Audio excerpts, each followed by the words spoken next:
Skarloey Remembers. The Fat Controller sent Edward to the works to be mended. Near the workstation, Edward noticed a narrow-gauge engine standing in an open-sided shed. That's Skarloey, he thought. What's he doing there?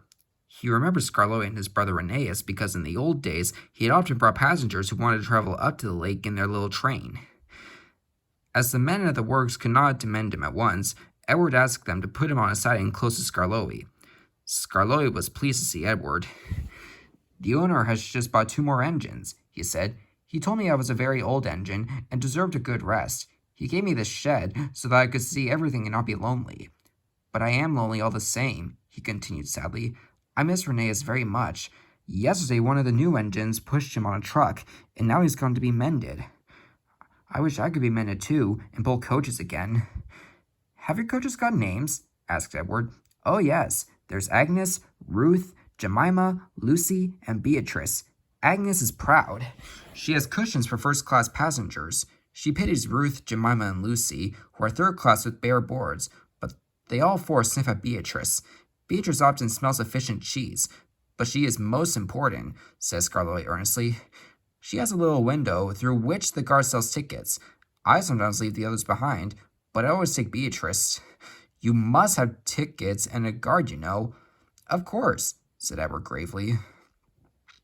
Rheneas and I, continued Skarloey, used to take turns at pulling the trains. We know everybody, and everybody knows us.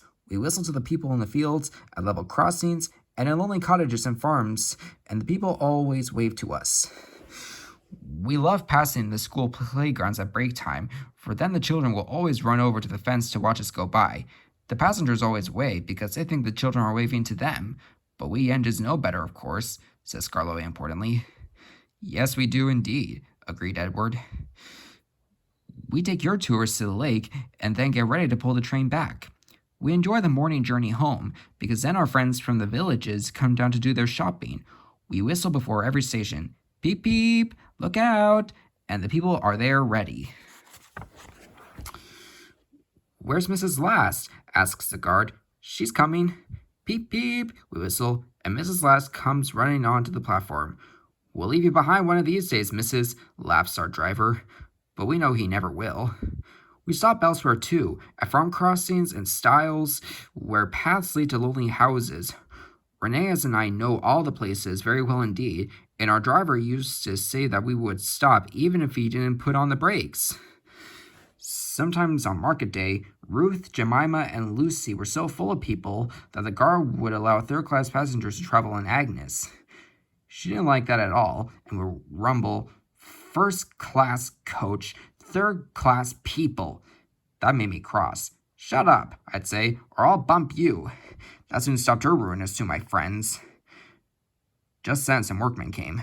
"We're going to mend you now, Edward," they said. "Come along."